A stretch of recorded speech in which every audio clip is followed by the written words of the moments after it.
সেই সময় হচ্ছে আপনি পাবেন যে ওই মেডিসিনটা নিচ্ছে। ধরেন হচ্ছে আমাদের মে দিয়েই শুরু করি। মেতে হচ্ছে কি কেস আছে?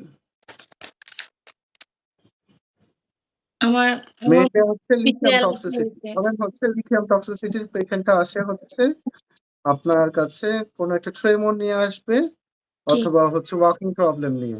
তো বলবে না যে মেডিসিন খাচ্ছে বা এরকম, বা ওর বাপের ছেলে আসবে, বাপ বলবে যে বাপের হচ্ছে মেডিসিনের ট্রেমর হচ্ছে প্লাস হচ্ছে মেবি ওয়াকিং। সো আপনি এখন ট্রেমর রিলেটেড কোয়েশ্চেন করবেন যে পার্কিনসন্স হচ্ছে কিনা, যেহেতু ওয়াকিং প্লাস ট্রেমর। তারপর হচ্ছে স্ট্রোক কোয়েশ্চেন করবেন, কিছুই পাবেন না। তারপর হচ্ছে ইনফেকশন রিলেটেড কোয়েশ্চেন করবেন। ওকে, জি, করার পর দেখবেন যে ও বলবে যে পেশেন্ট কনফিউজ। ঠিক আছে। জি, তো এরপর আপনি মেডিকেল মেডিকেশন অ্যালার্জি চিকিৎসা করবেন, তখন ও বলবে যে ওর বাবার হচ্ছে বাইপোলার ডিসঅর্ডার আছে, লিথিয়াম নিচ্ছে। সো তখন হচ্ছে ওকে আস্ক করতে হয় যে ও is he taking the medicine as prescribe. ও বলবে যে না, আমার মা মারা গেছে রিসেন্টলি। সো মা মারা যাওয়ার কাহিনী শোনা মাত্র বুঝে যাবেন যেটা লিথিয়াম টক্সিসিটি। ওকে, তো মা মারা গেছে, এখন মা এটার কারণে হচ্ছে আলটিমেটলি ইয়া করা, কি জানি বলে এখন, মানে এরপর থেকে আমার বাবা ঠিক মতো ওষুধ নেয় না। সো আমার মনে হয় যে এটা এখন মেডিকেশন রিভিউর ক্ষেত্রে সবচেয়ে ইম্পর্টেন্ট জিনিস হচ্ছে আপনাকে কোনো একটা মেডিসিনের একটা সাইড ইফেক্ট হলে ওই মেডিসিনের বাকি সাইড ইফেক্ট জিজ্ঞাসা করতে হয়। ওকে, জি, সো ধরেন এই পেশেন্টের আপনাকে আমি একটা ফাইলে অ্যাড করে দিই, এখানে হচ্ছে সবগুলো মেডিসিনের সাইড ইফেক্ট লেখা আছে। তো ওখানে আপনি যখন জিজ্ঞাসা করবেন ও বলবে যে আমার বাবা হচ্ছে ইউরিন পাস করে না 24 আওয়ার্স ধরে। ওকে, জি, সো এটা একটা ইম্পর্টেন্ট জিনিস যে ইউরিন পাস করতেছে না, দ্যাট মিনস হচ্ছে একেআই ডেভেলপ করছে, তাই না? জি, আপুর ইমেল অ্যাড্রেস কি? ডক্টর সাইমা 78 না? জি, ওকে, দিয়ে রাখলাম সাইড ইফেক্ট গুলো। এরপর আরো কোয়েশ্চেন করতে হয়, যেমন হচ্ছে সাইড ইফেক্ট কি গুলো বেশি আপু, ডায়রিয়া হয় কিনা, কনফিউশন তো জিজ্ঞাসা করছি, কোনো মাসল পেইন আছে কিনা, এইগুলা। ওকে, জি, এরপর আপনি ম্যানেজ করবেন যে তোমার বাবার লিথিয়াম টক্সিসিটি হয়েছে। এখন আমাদেরকে কি করতে হবে? আমাদেরকে অ্যাডমিট করতে হবে, লিথিয়াম এখনই বন্ধ করতে হবে। Stop the lithium right now. We will check the lithium levels in the blood. Will give him IV fluids. Patient আপনাকে জিজ্ঞাসা করতে পারে যে ডক্টর তুমি অ্যান্টিডোট দিবা কিনা, লিথিয়াম টক্সিসিটির কোনো অ্যান্টিডোট নাই। Okay, so he doesn't need any antidote. Okay, জি, এই ধরনের জিনিস। সো এটা নর্মাল স্টেশনের মতোই, জাস্ট হচ্ছে আমাদেরকে ইয়া থেকে পেতে হয় যে সবগুলা কেসই এরকম। ধরেন পরেরটা যদি আমি চিন্তা করি, সিটালোপ্রাম হাইপোনাট্রেমিয়া, এটা হচ্ছে একটা টেস্ট রেজাল্ট নিয়ে আসবে পেশেন্ট, লেখা থাকবে যে হাইপোনাট্রেমিয়া সোডিয়াম লো। টেস্ট রেজাল্টটা দেখবেন আপনি। জি, ওকে, পেশেন্টের ড্রাগ হিস্ট্রি, পেশেন্টের হিস্ট্রির মধ্যে লেখা থাকে যে পেশেন্টের রিসেন্টলি ডিপ্রেশন ছিল, ও হচ্ছে সিটালোপ্রাম নিচ্ছে। সো জি, আপনি এটা টেস্ট রেজাল্ট স্ট্রাকচার ফলো করবেন যে কবে থেকে কেন টেস্ট করে রেজাল্ট করছো, কি করছো। টেস্ট রেজাল্টটা দেখবো, দেখার পরে হচ্ছে যে হাইপোনাট্রিমিয়ার কোয়েশ্চেন গুলো করতে হয়, muscle pain, muscle weakness, confusion, 7-8টা কোয়েশ্চেন আছে, ওগুলো করবেন। তারপর হচ্ছে অ্যান্টি ডিপ্রেসেন্টে যাবেন। ঠিক আছে, জি, যে তোমার আমি can see from my notes that you are diagnosed with depression, tell me about why, since when you are feeling like that, what was done, are you taking the medicine, how is your mood now. ঠিক আছে, তখন আপনি দেখবেন যে ও 6 সপ্তাহ ধরে medicine নেয়, 6 সপ্তাহ ধরে ওর হচ্ছে টায়ার্ডনেস চলছে বা কনফিউশন, যেটাই হোক, টায়ার্ডনেস বা কনফিউশন যে কোনো একটা নিয়ে আসবে। সো সেটা চলছে। ওকে, জি, সো আপনি ওকে বলবেন যে এটা সিটালোপ্রামের কারণে হচ্ছে তোমার এই হাইপোনাট্রিমিয়া, যেহেতু হাইপোনাট্রিমিয়া একটা মেডিকেল ইমার্জেন্সি, এখন তোমাকে ইমিডিয়েটলি হসপিটালে যেতে হবে। ওকে, জি, আমরা তোমার অ্যান্টি ডিপ্রেসেন্ট যেহেতু নিচ্ছি, anti depressant as a GP আপনি চেঞ্জ করতে পারেন। সো আমরা তোমার অ্যান্টি ডিপ্রেসেন্ট এখন অফ করে দিব। ওকে, জি, আমরা এটাকে চেঞ্জ করে অন্য কোনো একটা মেডিসিন অ্যান্টি ডিপ্রেসেন্ট দিয়ে দেবো যেটা আপনার পছন্দ। ঠিক আছে, জি, তুমি হসপিটালে যাওয়ার পর ওরা তোমাকে স্ট্রং সল্ট সলিউশন দিবে। ওকে, স্ট্রং সল্ট সলিউশন। হুম, দেন আমার আসে কনস্টিপেশন কোকোডামল। এটা লেখা থাকে বাইরের একটা পেশেন্ট হসপিটালে অ্যাডমিটেড একটা পেশেন্ট ২-৩ দিন ধরে হসপিটালে অ্যাডমিট আছে অন্য কোনো একটা কারণে। ঠিক আছে? Could be lung infection, could be কোনো ফ্র্যাকচার। পেশেন্ট এখন কনস্টিপেশন এর বলতেছে। সো যেহেতু ফ্র্যাকচার এর কথা আছে, সো অপারেশন হয়েছে ২-৩ দিন আগে। পেশেন্টকে আপনি জিজ্ঞাসা করবেন যে, "কেন হসপিটালে অ্যাডমিট হইছো? কি হয়েছিল তখন? আ অপারেশন কেমন গেল? অপারেশনের পর কোনো কমপ্লিকেশন হয়েছে কিনা? আ কোন মেডিসিন নিচ্ছ?" তখন আপনি দেখবেন পেশেন্ট কোকোডামল নিচ্ছে। ওকে? সো ওকে কোকোডামল আল্টিমেটলি আমাদেরকে এরপর আপনি একটু কনস্টিপেশন এর হিস্ট্রি নিবেন যে কনস্টিপেশন কি অ্যাবসোলিউট কনস্টিপেশন কিনা? ওর বাওয়েল মুভমেন্ট লাস্ট কবে হয়েছিল? তখন কি ওর কি নরমালি কনস্টিপেশন হয় নাকি এবারই ফার্স্ট টাইম হইছে? ডায়েটারি হিস্ট্রিটা নিবেন। তারপর হচ্ছে ও উইন্ড পাস করে কিনা? এইসব জিনিসপত্র কনস্টিপেশন এর কোনো অ্যাবডোমিনাল পেইন হচ্ছে কিনা কনস্টিপেশন এর কারণে? কোনো হচ্ছে diarrhoea alteration of diarrhoea constipation হয় কিনা? এই জিনিসগুলা দিব। দেন এক্সামিন করবেন অবশ্যই পেশেন্টকে পার রেক্টালে এক্সামিন করে সফট স্টুল পান বা হার্ড স্টুল পান ওইটার উপর ডিপেন্ড করে পেশেন্টকে বলবেন যে, "আমরা তোমার কোকোডামলকে চেঞ্জ করব। আ অন্য প্যারাসিটামল দিব।" ঠিক আছে? যেহেতু এটা কা ক করছে। আর হচ্ছে তোমাকে আমরা কনস্টিপেশন এর জন্য সেনা বা ল্যাক্সেটিভস কিছু দিবেন। ওকে? জি, ডিপেন্ডস অন দ্যা ফাইন্ডিং প্ল্যাব 1 থেকে ওই অনুসারে দিয়ে দিবেন। ঠিক আছে? জি, এই হলো কনস্টিপেশন। রিলিউজল কেসটা হচ্ছে পেশেন্টের বাড়ি লেখা থাকবে পেশেন্ট রিসেন্টলি হচ্ছে মোটর নিউরন ডিজিজ হইছে। আ এখন হচ্ছে পেশেন্ট আপনার কাছে আসছে কনসার্ন নিয়ে। পেশেন্ট কনসার্ন কি বলবে? "ডক্টর আমি রিলিউজল এর কথা শুনছি রিসেন্টলি একটা মেডিসিন আছে। তুমি আমাকে আ আমি ওই মেডিসিনটা চাই।" তারপর বলবে যে, "কেন চাও? কোথা থেকে শুনছো? তুমি কি জানো এটা কেন ইউজ করা হয়? ওটার সাইড ইফেক্ট কি?" তারপর হচ্ছে ওকে বাকি কোয়েশ্চেন করবেন যে, "তোমার মোটর নিউরন ডিজিজ কবে থেকে হইছে? কি সিম্পটম ছিল? এখন কেমন আছো? তুমি ডাক্তারের কাছে যাও। ডাক্তার কি ট্রিটমেন্ট দিছে? কি এক্সপ্লেইন করছে তোমাকে এখন পর্যন্ত?" এই টাইপের। ওকে? জি, এগুলো জিজ্ঞাসা-টিজ্ঞাসা করার পর ওকে বলবেন যে, "রিলিউজল আমরা দিতে পারি না এজ এ জিপি।" ওকে? এটার অনেক সাইড ইফেক্টস আছে, অনেক রুলস আছে। এটা হচ্ছে স্পেশালিস্ট মেডিসিন। যেহেতু তুমি স্পেশালিস্ট এর কাছে অলরেডি দেখাইছো এবং ওরা দেয় নাই, so maybe you don't need it it's still not needed this medicine. Okay? জি, When you go for the next follow-up, I'm sure then you can ask your specialist, they can prescribe you that. ওকে? এটাকে সুন্দর করে বলতে হবে। এটা কিন্তু কথার উপর অনেক কিছু ম্যাটার করে। এটা লোবান থেকে বা জিকে থেকে ভালো মতো একটু পড়ে নিয়েন। ঠিক আছে? আচ্ছা ভাই। এই ধরেন। সো কেস গুলা কিন্তু এই টাইপেরই। ওকে? আর কি আছে? আর আমাদের হচ্ছে আসি এবার মে গেল। তারপর আর কি আছে?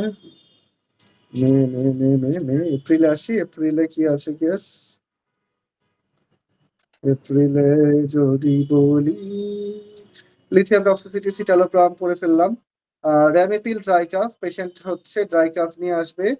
আপনি সব রেসপিরেটরি কোয়েশ্চেন-টোয়েশ্চেন করবেন কিছুই পাবেন না। শুধু ড্রাই কাফ পাবেন। সো আপনি পেশেন্টকে মেডিকেশন হিস্ট্রি জিজ্ঞাসা করবেন। তখন ও বলবে যে ও হাইপারটেনশন ডায়াগনোসিস হইছে, র‍্যামিপিল নিচ্ছিল। ওকে?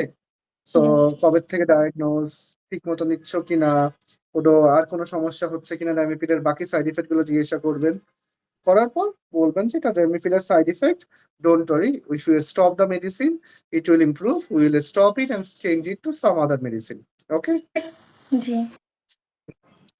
অ্যানজিওইডিমা বেসিক্যালি ফোন কল আসে। পেশেন্ট ফোন দিয়ে বলবে যে, "ডক্টর আমার মুখ, হাত সব ফুলে গেছে সাডেনলি।" ঠিক আছে? জি, তো আপনি একটা অ্যানাফাইলাক্সিস টাইপের একটা হিস্ট্রি নিবেন যে কখন থেকে ফুলছে, কোনো ইচিং আছে কিনা, কোনো র‍্যাশ আছে কিনা। অ্যানাফাইলাক্সিস এর কোয়েশ্চেন গুলা করবেন যে শর্টনেস অফ ব্রেথ, হুইজিং এই টাইপের কিছু আছে কিনা। তারপর হচ্ছে আপনি মেনিনজাইটিস এর কোয়েশ্চেন করবেন, কোনো ফিভার-টিভার আছে কিনা, এই সেই। ওকে? জি, করার পর হিস্ট্রিতে আপনি মেডিকেশন অ্যালার্জিতে গিয়ে পাবেন যে পেশেন্ট র‍্যামিপিল নিচ্ছে। সো ওটা নেওয়ার পর থেকে এটা হইছে। পেশেন্ট আপনাকে বলতে পারে, "আমি অ্যান্টিহিস্টামিন অলরেডি নিছি। সো এখন একটু ইমপ্রুভ হচ্ছে।" ঠিক আছে? জি, সো এরপর পেশেন্টকে বলবেন যে, "তোমাকে আমরা স্টপ করব মেডিসিনটা, আমরা এটাকে চেঞ্জ করব।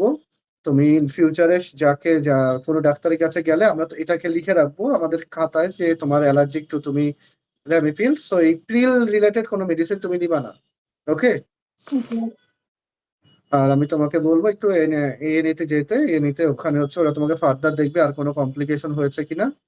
যদি মনে হয় যে কোনো কমপ্লিকেশন হয়েছে, ওরা তোমাকে কোনো স্টেরয়েড বা এগুলো দিতে পারে, অ্যান্টিহিস্টামিন তোমাকে প্রেসক্রাইব করতে পারে। ইন দ্য মিন টাইম আমরা তোমাকে অ্যামলোডিপিন দিচ্ছি। তুমি নেক্সট 3 দিন একটা ব্লাড প্রেশার ডায়েরি মেনটেন করবা। 3 দিন পর একটা ফলো আপে আসবে, আমরা চেক করবো তোমার বাকি জিনিসপত্র কি আছে। ভাইয়া ওকে? আমরা রেফার টু A&E করব। Normal hospital. হ্যাঁ। এই তো হসপিটালে পাঠালেও তো এমনিতেই যাবে, ও কি আর ডাক্তার কোনো স্পেশালিস্ট লাগে না এনজিওডিমের জন্য। জি। হ্যাঁ। পরে হচ্ছে মার্চ মাসে আর কি আছে, মার্চ মাসে হচ্ছে লিথিয়াম আসছে, কার্বিমাজল। কার্বিমাজল হচ্ছে পেশেন্ট বাইরে লেখা থাকবে, patient has come with some concern, he was diagnosed with hyperthyroidism and prescribe carbimazole. এই টাইপের একটা ইনফরমেশন লেখা থাকে, পেশেন্ট বলবে যে আমার ইনফেকশন হয়েছে বা আমার ফিভার, আমার সোর থ্রোট নিয়ে আসে বেসিক্যালি। সো আপনি সোর থ্রোটের হিস্ট্রি নেবেন, সোর থ্রোট রিলেটেড যা যা কোয়েশ্চেন আছে সেগুলো করবেন, জি। মেডিকেশনে জিজ্ঞাসা করবেন। ও বলবে কার্বিমাজল নিচ্ছে। ওকে immediate referral to the hospital. Immediate মানে ইমিডিয়েট, যে এটা একটা serious condition, granulocytosis, it happens because of this medicine. ওরা তোমাকে ওখানে নিয়ে যাবে, ওখানে বাকি জিনিসপত্র ট্রিট করবে। ঠিক আছে? জি। র্যামিপিল, ড্রাইকাফ তো বলেই ফেললাম, রিডোজল বলেই ফেললাম। ডায়োরেটিক্স যেটা, সেটাও হচ্ছে ওই লো সোডিয়াম নিয়ে আসবে।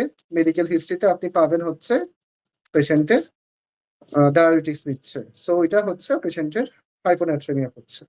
ঠিক আছে? জি। এই কাহিনী না।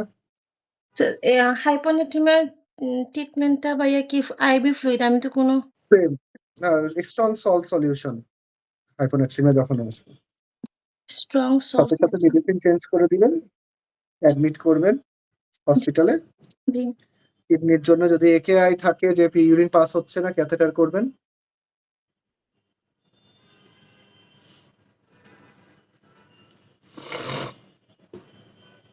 বুঝছি ভাইয়া। Thank you. ওকে? জি, থ্যাংক ইউ। দেখেন কতক্ষণ লাগে পড়তে আপু। আহ, তো মাস্টার ভাইয়া। ভাই জিনিসপত্র এভাবে মনে রাখতে হয় আপু, সব তো ধরেন এক্স্যাক্টলি একেবারে তো ডিটেলসে পড়াতে পারবো না, কারণ আমি তো না দেখে পড়াচ্ছি, জাস্ট যতটুকু। ঠিক জি। আছে? বাট এভাবে পড়তে হয়, এভাবে মাথায় রাখতে হয় যে অ্যাটলিস্ট মেইন জিনিসটা যাতে ছুটে না যায়। ওকে? জি ভাইয়া, আজকে আপনি আমাকে অ্যানিমিয়াটা বলে দেন না এইভাবে ভাইয়া প্লিজ। অ্যানিমিয়া তো থ্যালাসেমিয়াটা এই যে তো আছে বুঝি এখানে। নাই। থ্যালাসেমিয়াটা বুঝি নাই ভাইয়া। এই থ্যালাসেমিয়া জিকেতে আছে থ্রেট। থ্যালাসেমিয়ার কেস ভুলে গেছি, একবারই আসছে, বেশি আসেনি। বা নেক্সট সেকেন্ডটাতে থ্যালাসেমিয়ার কেসটা যেন কিভাবে আসে। টেস্ট রেজাল্ট আসে একটা ট্রেটের, দুইটা আসে অ্যাকচুয়ালি থ্যালাসেমিয়া রিলেটেড। তো কোনটা আসছে?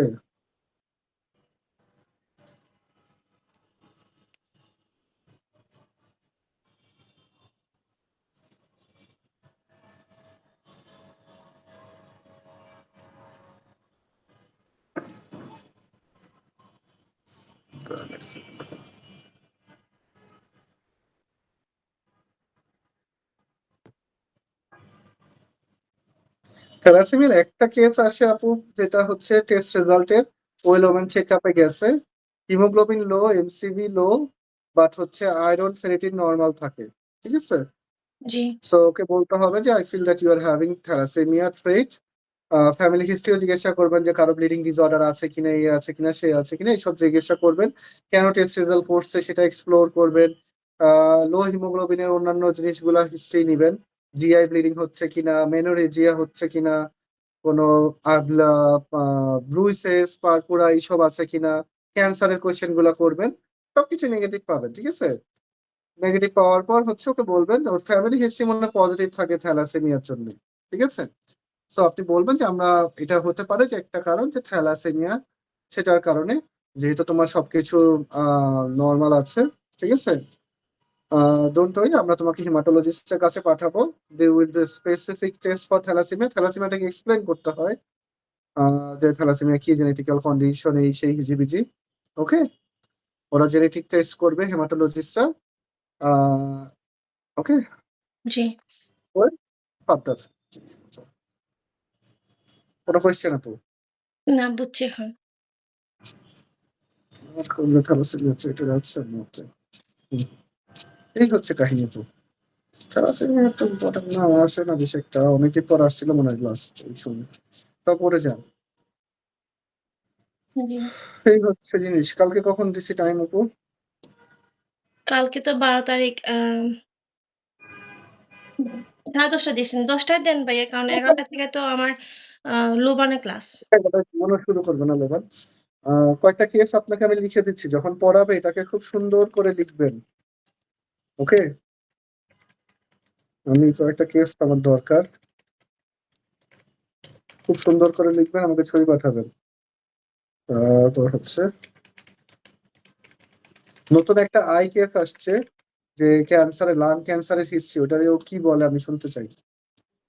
Exercise induce asthma. এই ৪ টা কেস যখন পড়াবেন পুরোটা ভালো মতো লিখবেন। Hi okay? Case, lung cancer history. আর কি ভাইয়া? ওইটা পেশেন্টের ব্লারি ভিশন থাকে ২ সপ্তাহ। জি, হিস্ট্রির মধ্যে লাং ক্যান্সার একটা হিস্ট্রি আর কিচ্ছু নাই সিগনিফিকেন্ট। হেডেক আছে, সরি হেডেক আছে। জি, জি ভাইয়া। আর কালকে কি দিব ভাইয়া? হুম? কালকে মানে মক কোনটা দিব? যেটা ইচ্ছা জি। পড়তে পারেন দেন। বাট পড়বেন। ওকে? আজকে থেকে পড়বো ভাইয়া। কালকে আমি এটা ফর্ম ফিল আপ করছিলাম। আমার এত মাথা বেদনা ধরছে ভাইয়া আমি আর কিছু করতে পারি না। আজকেও মাথা ব্যথা কমছে না। ঠিক আছে। তাহলে রেস্ট নেন এখন ইনশাআল্লাহ কিন্তু কালকে লোবানের ক্লাস ভালো মতো করতে হবে কিন্তু। ওকে? জি, কালকে কি আপনি মক নিবেন তাহলে ১০ টার দিকে? তো ভাইয়া সাইকিয়াট্রি দিন। দেন? জি, সাইকিয়াট্রি আর এলজিবিটিকিউ। জি, আচ্ছা ভাই। ওকে আপু। জি, ঠিক আসসালামু আছে। আলাইকুম। আল্লাহ হাফেজ। থ্যাংক ইউ ভাইয়া। আসসালামু আলাইকুম।